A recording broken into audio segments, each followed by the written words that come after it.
शङ्करं शङ्कराचार्यं केशवं बादरायणं सूत्रभाष्यकृतौ वन्दे भगवन्तौ पुनः पुनः। श्री गुरुभ्यो नमः। मासत्रयस्य श्रीमद्भगवद्गीता भाष्यपाठस्य समापनदिवसे समुपस्थितान् स्वामिनः गुरून्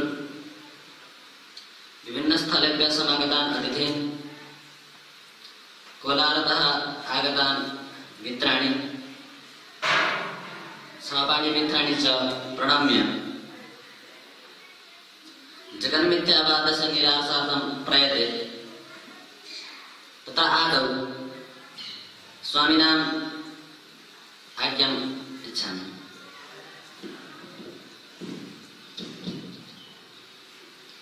तत्र तावत् जगत् मिथ्या नास्ति।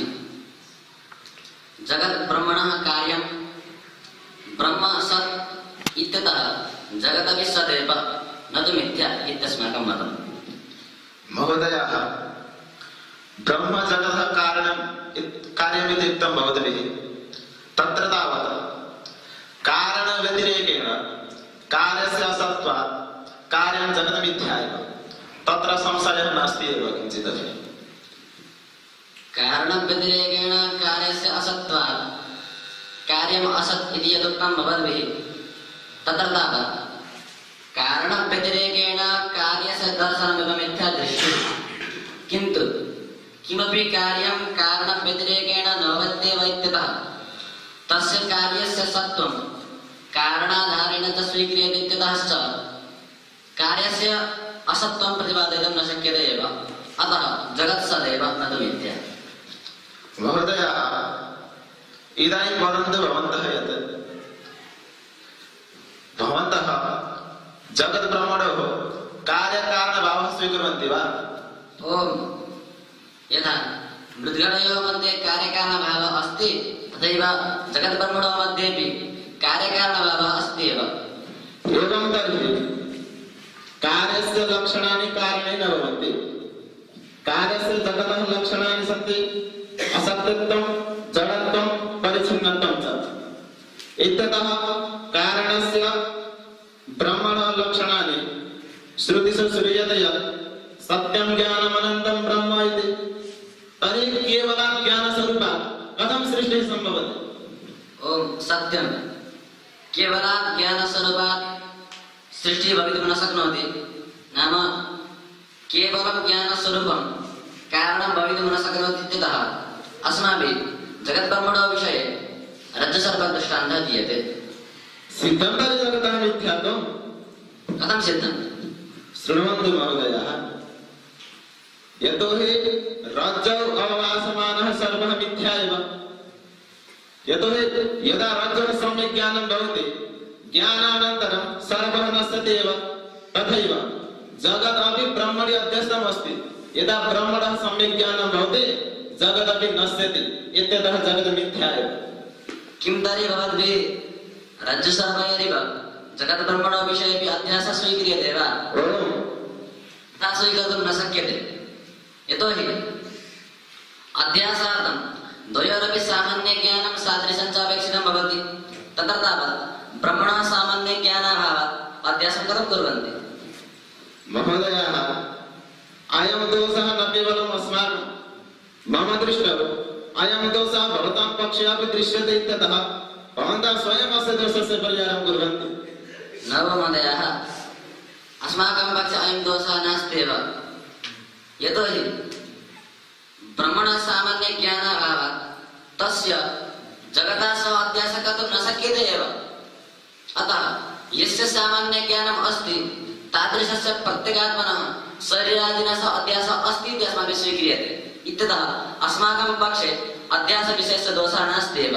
तत्र तावत् सुषुप्तौ प्रत्यगात्मनः सामान्य अनुभवः अस्ति, एवं च सादृश्यं च आनन्दस्य। इत्यतः सादृश्यं सामान्यज्ञानम् अस्ति इत्यतः तयोः विषये अस्माभिः अध्यासः स्वीक्रियते। महोदयः, रज्जुसर्पयोः दृष्टान्ते भवन्तः सम्यक्तया परिभ्रान्ताः इति अहं भावयामि। शृण्वन्तु, अहम् उदाहरणसहितं वदामि। द्वौ जनौ स्तः, एकः अस्ति ज्ञानी, अपरः अस्ति अज्ञानी। यः ज्ञानी अस्ति सः तु जानात्येव सारज्जु इति, परन्तु यः अज्ञानी अस्ति सः सर्पः इति वदति। इदानीं यः अपि च सारज्जु इति बुद्धिमानी अपि न बुध्यति इत्यतः यः अज्ञानी अस्ति सः ज्ञानिनां बोधयितुं वदति यत् भवता दृश्यमानः सर्पः नश्यति इत्यतः मिथ्या। तथैव यत् ज्ञानिनस्तु तावत् सर्वं ब्रह्म इत्यतः जगतः अभावः भवति खलु। जगतः अभावात् जगत् मिथ्या एव। तत्र संशयः न कर्तव्यः भवद्भिः अपि। श्रूयताम्। तत्र तावत् रज्जुसर्पविषये यः अध्यासः अस्ति सः अध्यासः जगद्ब्रह्मणविषये न नेतव्यः एव। यतोहि रज्जुसर्पदृष्टान्तः अस्माभिः जगद्ब्रह्मणविषये कार्यकारणराहित्ये अपि अन्यतमम् अस्ति इति स्वीकर्तुं दत्तं, न तु अध्यासः। तत्र तावत् भवन्तः अध्यासोऽपि दोषं कुर्वन्तः सन्ति। तत्र यः अवभासमानः इति जगति वदन्तः सन्ति तत् सम्यक् नास्ति। तत्र भवतां प्रश्नस्य उत्तरम् अधुना श्रूयताम्। तत्र तावत् रज्जुसर्पदृष्टान्तः अन्यत्वस्वीकारेण एव जगद्ब्रह्मणविषये समाप्तम्। अधुना रज्जुसर्पदृष्टान्तः जगति स्वीकुर्वन्तु। यथा रज्जौ अवभासमानः सर्पः मिथ्या न। यः अज्ञानी जनः अस्ति सः रज्जुं न जानाति, केवलं सर्पम् एव दृष्ट्वा सर्प इति वदति। अतः तेन कारणव्यतिरेकेण कार्यं दृश्यमानम् अस्ति इत्यतः तेन दृश्यमानम् अथवा तस्य या दृष्टिः अस्ति सा दृष्टिः मिथ्या एव। किन्तु विद्यमानं वस्तु सः सर्पः स्वयं रज्जुरेव अस्ति इत्यतः तस्य मिथ्यात्वं कथञ्चिदपि न प्रतिपादयितुं शक्यं केनचिदपि। अतः अत्र सविकारी ब्रह्म इति रूपेण जगत् स्वीक्रियते। तत्र तावत् जगत् सदैव, यतोहि श्रुतौ उक्तं यत् सदैव सौम्य इदमग्रः आसीत् इति। तत्र इदं नाम जगदेव, जगत् सदैव अस्ति, तस्य मिथ्यात्वं कथञ्चिदपि न प्रतिपादयितुं शक्यं केनचिदपि। तत्र जगदस्ति, अत्र ब्रह्म न दृश्यते इत्यतः केचन अज्ञानिनः किं कुर्वन्ति, ब्रह्म कस्मिंश्चित् स्थाने कस्मिंश्चित् लोके वैकुण्ठे कैलासे वा स्थितवान् अस्ति, अत्र जगत् अस्ति इति चिन्तयन्ति। तत्र ब्रह्म व्यतिरेकेण जगतः दर्शनात् तेषां दृष्टिः मिथ्या एव। किन्तु किं जगत् ब्रह्म व्यतिरेकेण अस्ति वा? अस्ति तत्तु। अतः एव जगत् ब्रह्मणा एव अस्ति, ब्रह्म एव अस्ति इत्यतः जगतः मिथ्यात्वं प्रतिपादयितुं न शक्यते एव। अज्ञानिनः ज्ञानिनः विषये सर्वं ब्रह्म एव इत्युच्यते, तर्हि किं जगत् सर्वं मध्ये नागच्छति वा? तर्हि जगदपि सदैव जातं खलु।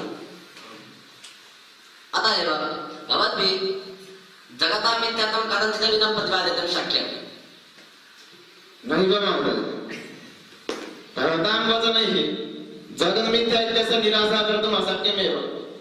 यतोहि जगत् मिथ्या अस्ति, परन्तु ये जीवाः सन्ति ते मायाकारणतः भ्रान्ताः सन्ति।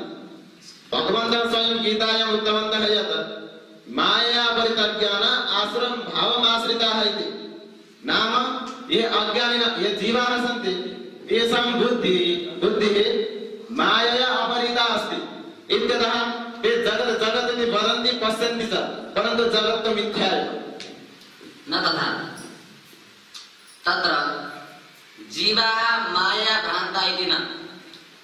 यदा पर्यन्तं जीवानां बुद्धौ अविद्या अस्ति तदा पर्यन्तमेव ते मायायाः अधिकरणे, नाम प्रकृत्याः अधिकरणे किमपि दृष्ट्वा तत्र भ्रान्ताः भवन्ति। किन्तु तत्र यदा पर्यन्तम् अविद्या अस्ति तदा पर्यन्तं भ्रान्तिः भवति।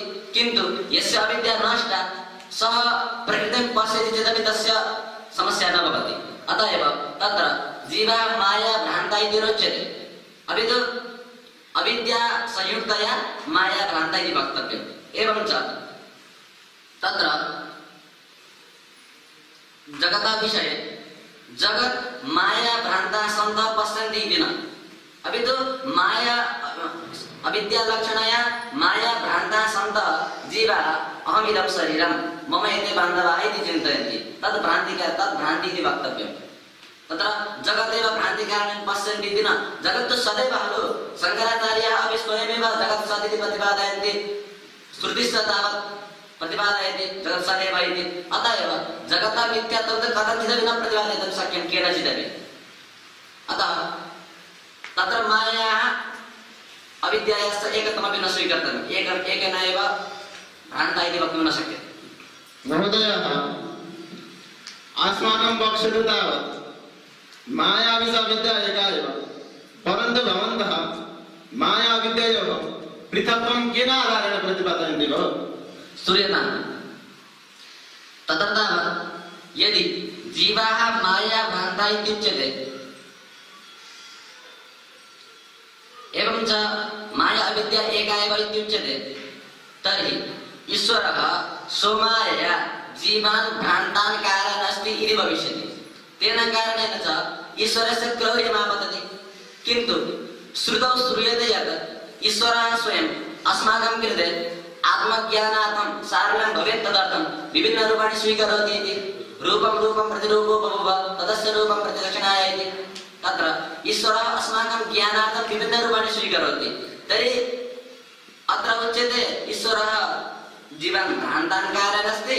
तत्र श्रुतिना उच्यते यत् ईश्वरः अस्माकं बोधार्थं विभिन्नरूपाणि स्वीकरोति इति। तर्हि किम् एतत् परस्परविरुद्धम् एकस्मिन् भवितुं शक्नोति वा? अतः एव माया अविद्ययोः एकत्वं स्वीकर्तुं न शक्यते एव।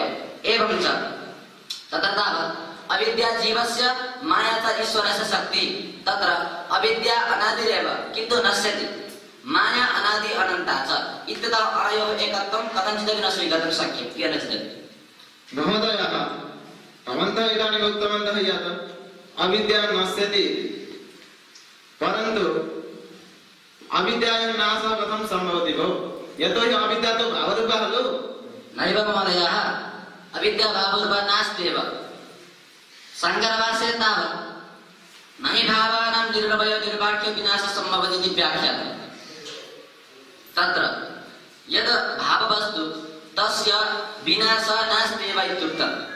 यदि अविद्या भावरूपा स्यात् तर्हि तस्याः नाशः न सम्भवेदेव। किन्तु शङ्कराचार्यैरेव शङ्करभाष्ये उच्यते यत् अविद्यायाश्च ब्रह्मविद्यया निर्णवयतो नास्ति तत्तद्विदो विशेषसंज्ञा सम्भवा इति। तत्र ब्रह्मविद्यया अविद्यायाः निर्णवयतो नाशः वर्णितः। तर्हि भवन्तः स्वयं वदन्तु यत् यदि अविद्या भावरूपा स्यात् तर्हि तस्याः निर्णवयतो नाशः सम्भवेत् वा? अतः एव अविद्यायाः भावरूपत्वं स्वीकर्तुं न शक्यते एव। एवं च माया अविद्ययोः एकत्वस्वीकारपक्षे अपरं च श्रुतिविरुद्धं भविष्यति। तत्र ईश्वरस्य शक्तिः अविद्या, एवं च ईश्वरः ज्ञानस्वरूप शक्तिमतः अनन्यत्वात् ज्ञानम् एवं च अविद्या एकमेव भवेत् खलु। किन्तु कदाचिदपि ज्ञानम् अविद्या च एकं भवितुं शक्नोति वा? न शक्नोति एव। अतः एव माया अविद्ययोः एकत्वमपि स्वीकर्तुं न शक्यते एव। तत्र तावत् जगन्मिथ्यावादे अपि कारणव्यतिरेकेण ये जगत् इति पश्यन्ति तेषां दृष्टिः मिथ्या, किन्तु विद्यमानं जगत् ब्रह्मव्यतिरेकेण अस्ति वा? नास्ति। अतः एव स्वयं ब्रह्म एव जगद्रूपे अस्ति इत्यतः तस्य मिथ्यात्वं कथञ्चिदपि न प्रतिपादयितुं शक्यं केनचिदपि। किं तर्हि ब्रह्मव्यतिरेकेण जगतः दर्शनमेव मिथ्या वा? सत्यं। ब्रह्मव्यतिरेकेण यत् पश्यति, या दृष्टिः अस्ति सा दृष्टिः मिथ्या, किन्तु दृश्यमानं वस्तु यद् अस्ति तद् वस्तु स्वयमेव ब्रह्म इत्यतः तस्य मिथ्यात्वं कथञ्चिदपि न प्रतिपादयितुं शक्यम्। कोऽपि प्रश्नः? नास्ति।